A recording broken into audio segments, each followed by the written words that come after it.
Hi, welcome back to Make Cool Stuff. In today's video, we will discuss the top 5 engine performance modifications that you can make for under $500.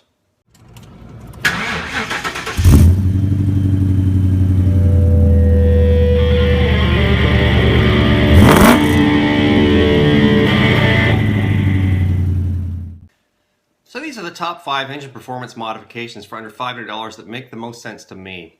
The values given are for a Ford 4.6 2-valve PI engine. Now I realize not everybody's driving a car with a Ford 4.6 liter engine in it, but hopefully you can use these values as a reference point for when you're looking at what your options are for your own vehicles. These 4.6 liter 2-valve PI engines came in Ford Mustang GTs from 99 to 2004. Ford Crown Vics from 99 to 2012, and I'm not sure which years, but they also came in Ford F-150s and vans as well. So for your reference, a Ford 4.6 liter 2-valve PI engine made about 260 horsepower and 300 pound-feet of torque. So before you get started picking out an engine mod, I think it's always worth considering whether the modification that you have in mind is going to require a handheld tuner, $400, and a custom tune of some kind, which would maybe be $150, $200 into the price of the engine mod that you have in mind.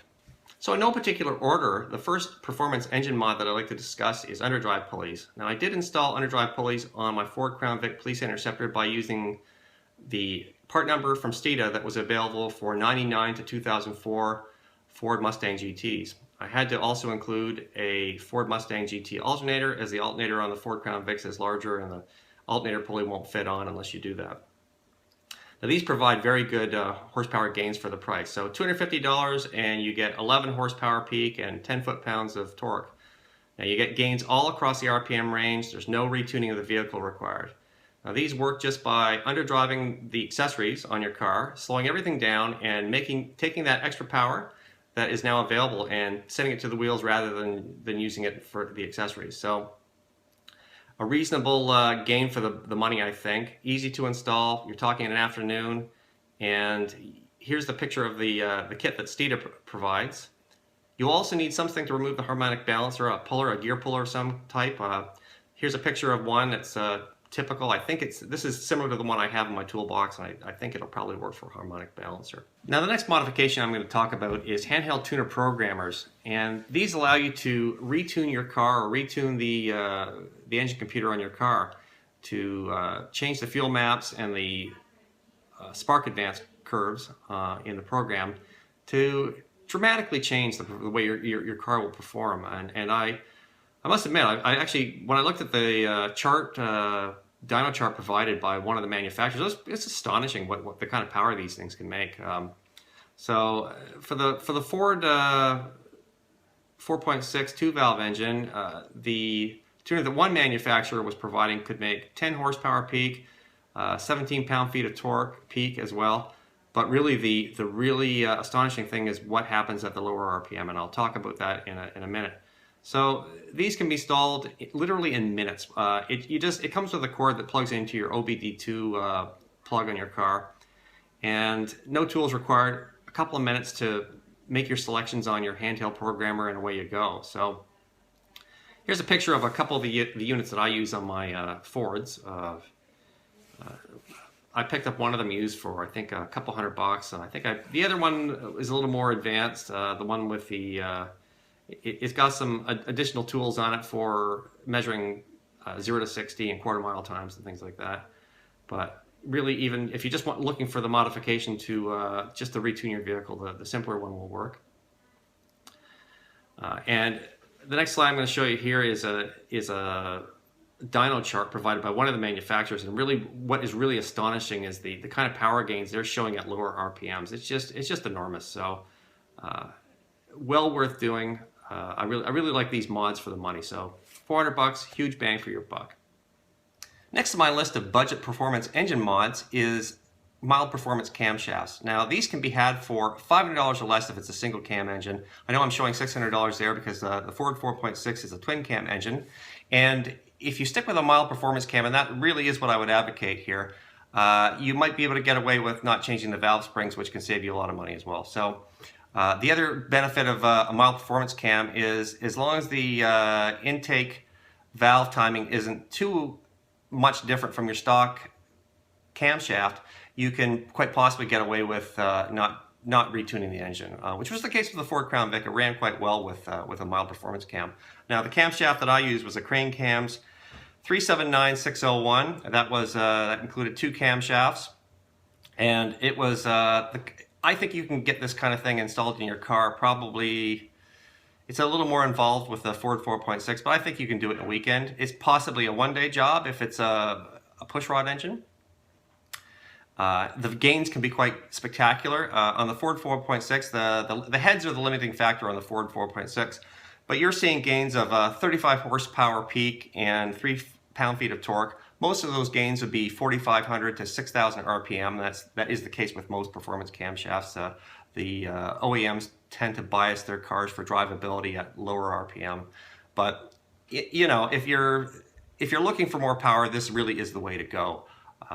It can deliver in a way that the other performance mods just can't. So yeah, if you think it can work for you, I would strongly advocate it for it. So next on my list of budget engine performance mods would be high compression pistons. Now this is only going to work if you've got the engine out of the car and you've already got it torn apart for some other reason. It's not worth doing otherwise. But yeah, for 360 bucks, I was able to raise a 4.6 two-valve engine by 2 points and made really, really good power with it. So according to Richard Holdner's book, you can expect to see a 42 horsepower peak gain and a 25 pound-feet of torque gain. You'll get good gains across all RPM. Quite possibly you can do this mod without retuning the engine. I did in the case of my car, my Ford Crown Vic, I was able to run the car on the tune that I had in it without the high compression pistons, and it ran quite well. So yeah, if your car can handle the extra compression and you've already got it out of the car, really it's a good idea to consider higher compression pistons. So the next engine mod I'm going to talk about here may surprise you, and that is to use Seafoam spray on your combustion chamber in your car. You simply buy the Seafoam spray. It's called Seafoam Spray Top Engine Cleaner and Lube. It comes with a handy plastic tube to get the spray into your intake of your car. And I can tell you from my own experience, it did work. I mean, my car picked up, I think, 0.2 of a second from 0 to 60. That was around, at the time, I think the car was doing about 6.2 seconds, 0 to 60, just for a relative value for you. Fairly easy to do this. Now, if you're going to do this, don't do it in the middle of town in the middle of the day, because your car will really smoke bad while the carbon is burning off. So it works Seafoam spray is a solvent, but if you spray it as directed into your combustion chamber, it dissolves the carbon, and you just drive the car around for something like 20 minutes and the carbon burns off. And I can tell you from my own personal experience, it does work. So it's only going to work on an older engine. From what I've read, carbon can build up fairly quickly in engines, something like even 10,000 miles. It's worth possibly using the Seafoam spray. The engine that I used it on was a high mileage engine. It probably had over 100,000 miles on it at the time. But yeah, I put this stuff in. It's really going to smoke bad, so I did it at night, so you know I didn't attract too much attention with all that smoke coming out of the tailpipe. But yeah, the car was noticeably quicker. As I said, 0.2 of a second, 0 to 60. So for $10, and if you've got an older engine, this can really work well for you. So in conclusion, I'd like to add that I have in fact incorporated all of these modifications to my vehicle at one time or another, and you know, I can vouch for all of them working. You know, for under $500, I really do feel this is the way to go. So depending on your mechanical prowess and the time you've got available to put in your vehicle and the funds you've got available, I would really strongly advocate for looking at these particular 5 engine mods before you spend money on something else. So if you've enjoyed the video, please like and subscribe. Really appreciate the help I'm getting with my channel. Thanks again.